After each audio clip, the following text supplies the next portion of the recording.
皆さん、また来てくださってありがとうございます。こちらはマンハッタンニューヨーク土曜日の夜です。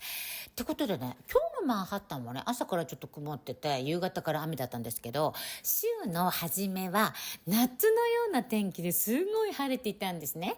だから今日は自然史博物館前のチューリップちゃんたちを乗っけております。ってことでね、今日はね、土曜日、キャソリックのフランシス教皇のご葬儀がバチカンであったんですね。ということで、世界中のリーダーがバチカンに集結。はい、ドン。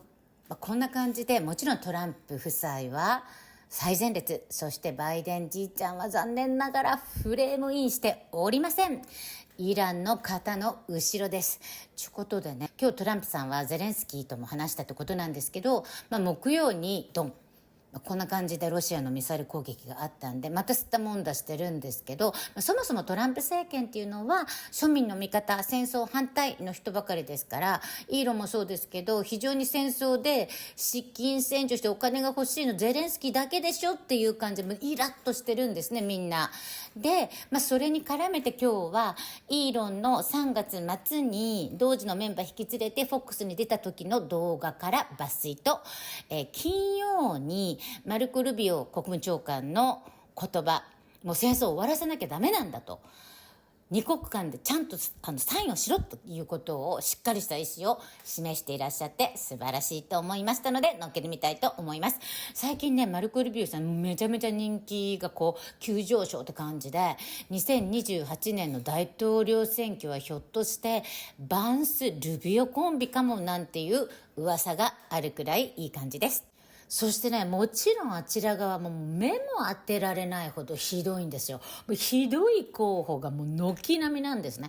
ということで、もうね、フェイクメディアもこれだけひどいメンバーじゃいかんちゅうことで、いつもの現政権を貶めるために、ありもしない偽情報を意図的にじゃんじゃん垂れ流して、その情報弱者のお年寄りとか、CNN しか見ない人とか、自分でちゃんと情報を取れない人たちなんかに、医療費が削られるぞとか、年金がもらえなくなるとか、すごいことを計画してる、独裁者だみたいな、トランプさんのやろうとしていることと真逆の情報を意図的に流してヘイトと不安を煽る戦法をまたいつものようにやってるんですよ。だから今度からホワイトハウスの報道室には既存のバイアスのかかったレガシーメディアとかオールドメディアとか呼ばれてる NBC とか CNN、ABC、タイムズ、ワシントンポストの他にニューメディア席っていうのを作ったんですね。で、そのニューメディア席っていうのはもっと若者でバイアスが全然かかってないポッドキャスターとか、もういろんな人を精査してそこに新しい人たちをどんどん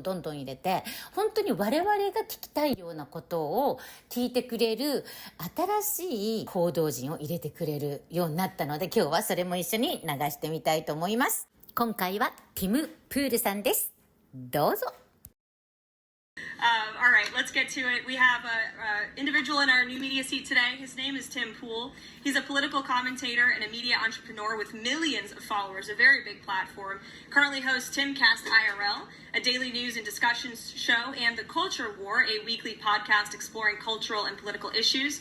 His programs feature in-depth conversations on topics such as free speech, censorship, identity politics, and societal change, often engaging with a diverse range of guests. He's in Washington today because we are also hosting a local media row across the street in the Eisenhower building, which is a testament to our commitment to bring new voices into the White House to cover the president and this administration. So, Tim, why don't you kick us off today? Yes, many of these organizations that are represented in this room have marched in lockstep on false narratives, such as the Very Fine People hoax, the Covington smear, and now what is being called the Maryland Man hoax, where an MS-13 gang member adjudicated by two different judges, I believe, is just simply being referred to as a Maryland man over and over again. Now, in an effort from the White House to expand access to new companies, you've created this new media seat. So I'm wondering if you can comment on, following this expansion, you've had numerous outlets disparage the companies that you've had sit here, as well as the reporters. I'm wondering if you can comment on that unprofessional behavior, as well as elaborate if there's any plans to expand access to new companies. Sure. Well, we certainly welcome diverse viewpoints in this room, which is one of the reasons we have you in here, and there's many new faces in this room in comparison to the previous administrations. We want to welcome all viewpoints into this room. We welcome unbiased journalists who really care about the truth and the facts and the accuracy. And you rightfully pointed out the Maryland man story, which I, from this podium, when The Atlantic published it, on that very first day, I came to this podium and said, this is wrong. The press in this room have this story wrong, and we have seen more and more evidence come to the table that we have had all along. We were always right. The president was always on the right side of this issue to deport this illegal criminal from our community. And it is despicable to see the media continue to refer to this individual as someone who is just a peaceful man living his life in Maryland. This was and always has been an illegal criminal, an MS-13 gang member, and a designated foreign terrorist. And the administration maintains our position to deport these individuals from our community. So thank you for being here, Tim. It's great to see you. But to the people, and I'm sure you see this online every single day, who say you don't deserve to be here because you're not a real journalist, what's your response to them? Well, I'm pretty sure the group of people in there spent, 4 years covering for someone who was essentially dead, and that's being charitable in my description of him, a president by the name of Joe Biden. So to all those people who are apoplectic over having new media voices, you guys failed, and that's why we're here. A Democratic Arizona Senator Mark Kelly posted on X about his trip to Ukraine to push for continuing to send U.S. weapons and support there, and you posted that he was a traitor. Well, why do that? Well, I think somebody should care about the interests of the United States above the interests of another country. And if they don't, they're a traitor. Yeah, but he's a decorated veteran, a former astronaut, a sitting U.S. senator. That doesn't mean it's okay for him to put the interests of another country above America. Obviously, there are some Republicans who think supporting Ukraine is the right thing still, but there is a battle back and forth about how do you think it comes to an end? Well, I think there will be a negotiated peace, and the thing that we should be concerned about is we should have empathy for the thousands of people that are dying every day in trenches, for no movement in the lines. So the borders remain the same. For the past 2 years, thousands of people have died every week for nothing. For what?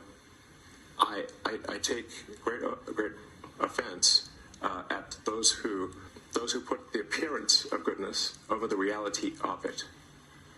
Those who virtue signal and say, oh, we can't give in to Russia, but have no solution to stopping thousands of kids dying every day. They just want that to continue forever. I have contempt for such people. I want to make that clear. Yeah. So you're optimistic because they're virtue signaling, and their lack of a solution means that kids don't have a father. It means that parents lost a son. For what? Nothing. So you're optimistic that the president's plan might work? The president's plan is the only thing that will work. What was put before our partners was options to discuss about things that it would take to end a war. This war is endable. Both sides just have to agree to it. We've shown them a pathway forward. We've discussed those ideas. It was a good meeting yesterday. There'll be good meetings over the weekend. We've shown them the finish line. We need both of them to say yes. But what happened last night with those missile strikes should remind everybody of why this war needs to end. It's horrible those missiles landed. What's even worse is there are today people that were alive yesterday that are not alive today because this war continues, and the president wants to stop it. And everyone should be thanking the president for being a peacemaker and trying to save lives. That's what we're trying to do here. It's not our war. We didn't start it, as you know. But we're trying to end the dying. We're trying to end the destruction. And we've shown the path forward. We can see the finish line, but both of them have to get there. We're going to do everything we can to help them get there, but they have to ultimately say yes. Greatest pick for Secretary of State ever.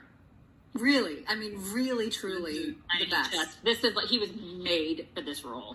Yeah. Made for it. Yeah. And speaking of awesome picks, Scott Bessent, also a fantastic pick. He was on the couch right next to Marco. And for all the people who are doubting that there are talks with all these other nations about trade deals, he was there to say, hey, guess what? We're probably going to be announcing something really soon about our new deal with South Korea. Here he is. Bilateral meeting with the Republic of South Korea today. We may be moving faster than I thought, and we will be talking technical terms as early as next week as we reach an agreement on understanding as soon as next week. So South Koreans came early. They came with their A game, and we will see if they follow through on that.